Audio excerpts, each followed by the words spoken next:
ちは、メイです。今回はリクエスト企画で赤色をテーマにしたお部屋を作りました。最初に簡単に赤色を使う時のポイントを説明した後に実際にお部屋作りをしていきます。まずは赤色を使う時のポイントを解説していきます。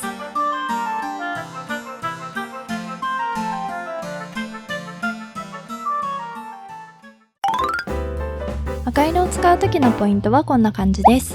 1、たくさん赤を使うときは暗めの赤を使う。2、ブラウン系や緑と合わせる。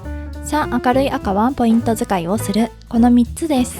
この3つを押さえれば赤色のインテリアでも簡単に作れるようになります。まずは1つ目ですが、赤色でも大まかに明るい赤と暗い赤に分けることができます。例えば明るい赤をたくさん使うとこんな感じになります。この部屋を見続けているとさっきと比べて少しそわそわしませんか？赤は心理的に熱さ、強さ、情熱、興奮などを与えると言われています。特に明るい赤はその効果も感じやすいので、元気さがあるが落ち着きがない部屋になりやすいんです。ですが、お部屋は落ち着きたいですよね。赤のいいところを残しつつ落ち着くためには暗めの赤を使うことで解決します。2つ目のブラウン系や緑と合わせるについてですが、これも理由があります。赤色のサイドと明度を落とすと何色になるかご存知でしょうか？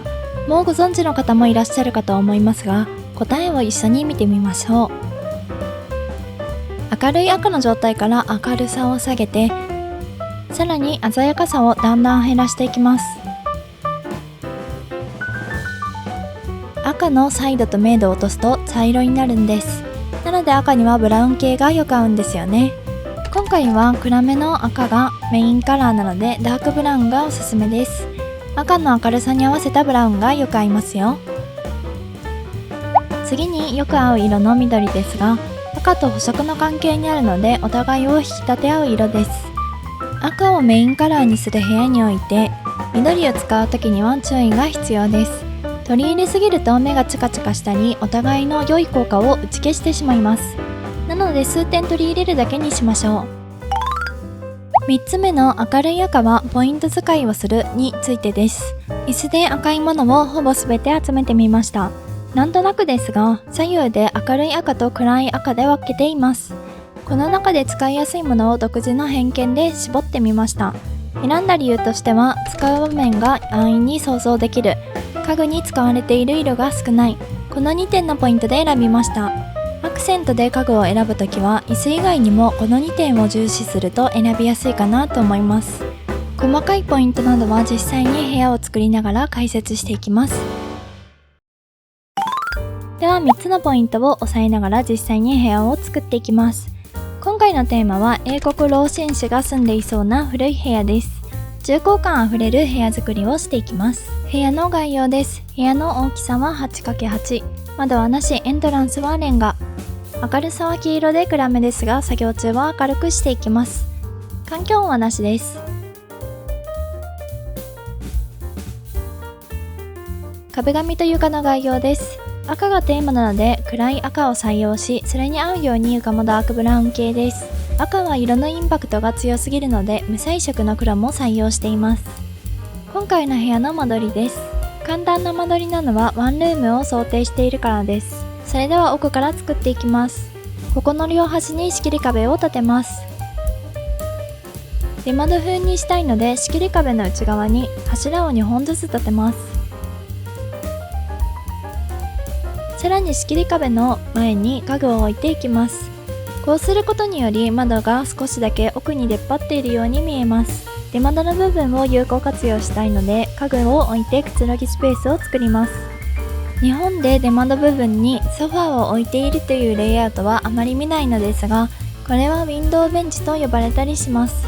本来であれば出窓の幅に合わせたベンチシートなどを置きますが、ちょうどいい家具がなかったのでそのままソファーを置きました。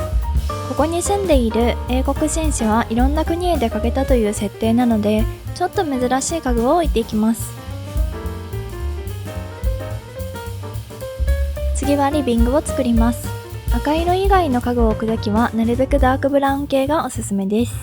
ダークブラウンで良い家具がない場合は黒、グレー、白などの無彩色もあります。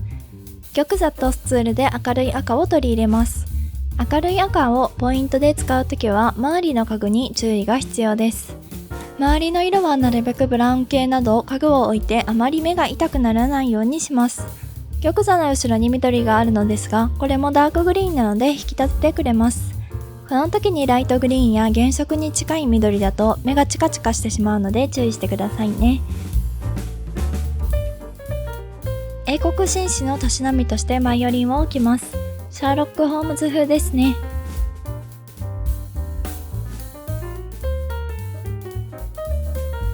古い英国風な部屋は壁に絵画をたくさん飾ります。それだけでも少し古い感じの部屋感が出ますよ。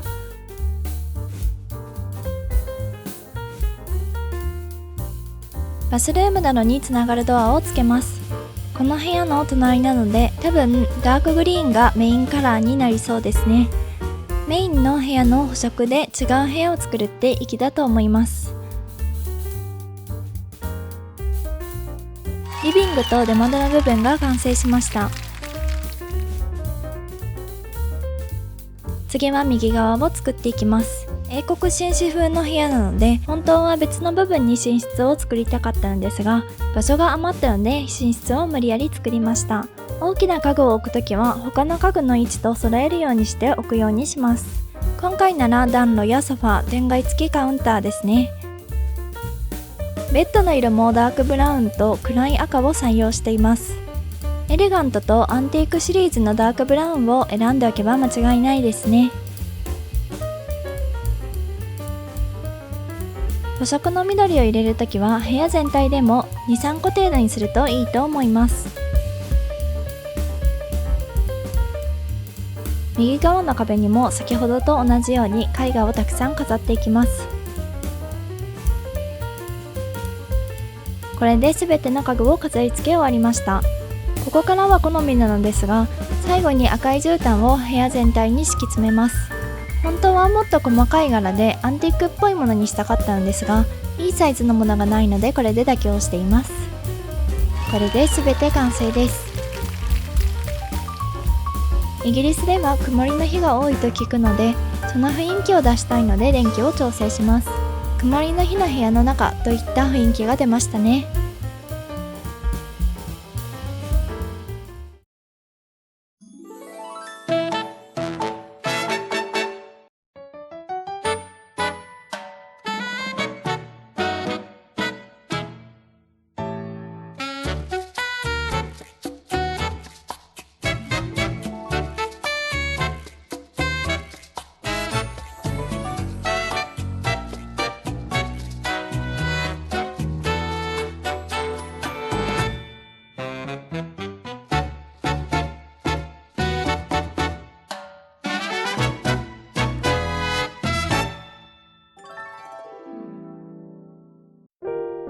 赤がメインカラーの部屋作りはいかがだったでしょうか。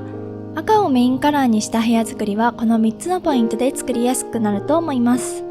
赤色で部屋作りをしてみたいかもと思った方は、ぜひチャンネル登録、グッドボタンをお願いいたします。最後までご視聴くださいましてありがとうございました。それではまた次回の動画でお会いいたしましょう。